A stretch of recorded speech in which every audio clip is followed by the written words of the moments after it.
Baiklah,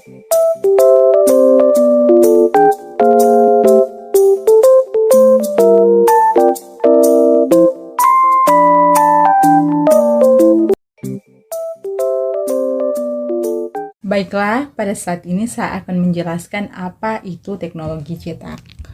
Jadi, teknologi cetak adalah cara untuk memproduksi atau menyampaikan bahan seperti buku-buku dan bahan visual yang statis, terutama melalui proses percetakan mekanis atau fotografis dalam proses pembelajaran.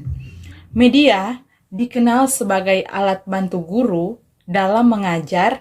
Media ini seharusnya dimanfaatkan pengajar, namun kerap kali terabaikan, tidak dimanfaatkan. Media dalam proses pembelajaran pada umumnya disebabkan oleh berbagai alasan, seperti waktu, persiapan, mengajar terbatas, sulit mencari media yang tepat, biaya tidak tersedia, ataupun alasan-alasan yang lain. Kemudian saya akan jelaskan tentang karakteristik teknologi cetak. Di sini ada beberapa bagian. Yang pertama, teks dibaca secara linear, sedangkan visual direkam menurut ruang. Kemudian yang kedua, keduanya memberikan komunikasi satu arah yang pasif. Poin yang ketiga, keduanya berbentuk visual yang statis. Kemudian poin yang keempat, pengembangannya sangat tergantung pada prinsip-prinsip linguistik dan persepsi visual. Kemudian yang kelima, keduanya terpusat pada pembelajar. Dan yang terakhir, poin yang keenam, informasi dapat diorganisasikan dan distrukturkan kembali oleh pemakai. Keuntungan teknologi cetak. Ketersediaan materi cetakan mengenai berbagai topik mudah didapatkan dalam beragam format berbeda. Fleksibilitas, mereka dapat diadaptasikan dengan banyak tujuan dan mungkin digunakan dalam lingkaran dengan cahaya yang cukup.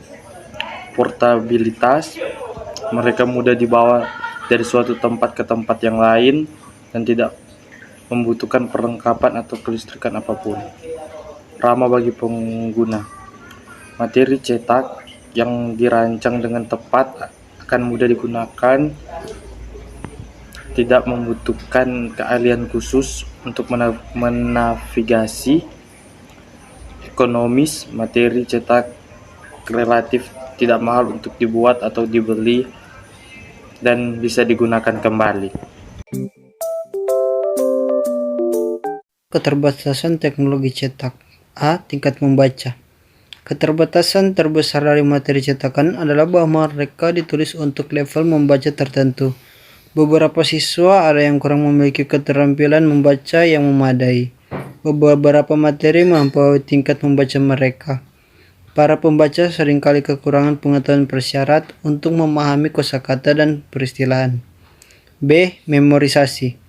Beberapa guru mengharuskan para siswa untuk mengingat banyak fakta dan definisi.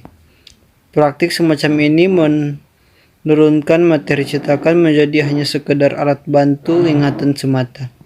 C. Kosakata. Beberapa buku memperkenalkan sejumlah besar konsep dan istilah kosakata dalam jumlah sangat terbatas. Praktik ini menghadirkan hambatan besar bagi para siswa yang mungkin membebani bagi sebagian. D. Presentasi satu arah.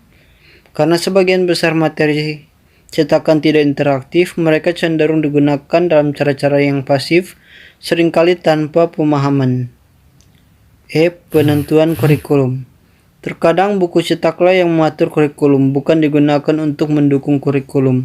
Buku cetak seringkali ditulis untuk menampung panduan kurikulum dari provinsi. Akibatnya, preferensi dari pemerintah tersebut secara tidak seimbang mempengaruhi konten dan perlakuan buku cetak tersebut. F. Penilaian sepintas lalu. Komite pemilihan mungkin saja tidak memeriksa buku cetak secara cermat. Terkadang buku cetak dipilih melalui pengujian sekilas, apa saja yang memikat mata sang penelaah. Yang berikut, penerapan teknologi cetak. Nah, teknologi pendidikan merupakan kajian ilmu yang berupaya memfasilitasi sumber daya seseorang agar terjadi belajar pada dirinya. Nah, untuk itu perlu adanya rekayasa dalam proses pembelajaran itu sendiri agar proses tersebut dapat berlangsung efisien, efektif, dan menarik. Nah, sebagai salah satu kawasan dari teknologi pendidikan ini, pengembangan teknologi cetak merupakan salah satu kategori yang termasuk di dalamnya adapun produk dari yang dihasilkan diantaranya berupa buku ajar, komik pembelajaran, dan modul pembelajaran serta poster.